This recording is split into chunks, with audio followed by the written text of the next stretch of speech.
सकाळर बड़ खबर सकाळर latest update Cuttack SCB medical असदाचरण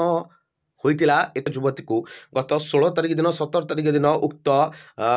SCB medical जड़े स्टाफ कर्मचारी यही अभावन कांड घटाई उक्त युवकर नाम मानस रंजन पति 17 तारिख दिन मंगलाबाग थाना लिखित अभियोग पर गिरफ कर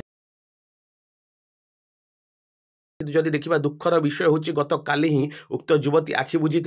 संपूर्ण भाव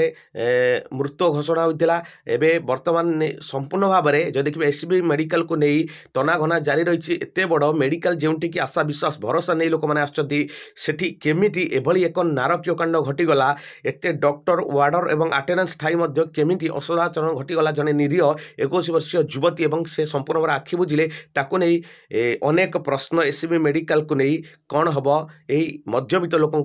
भविष्यत ताकू नहीं अनेक प्रश्न उठुची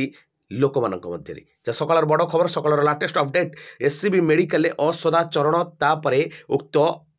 युवतीर संपूर्ण भाव में मृत्यु एभली एक निंदनीय घटना देखा मिली एससीबी मेडिकल परिसर मध्य।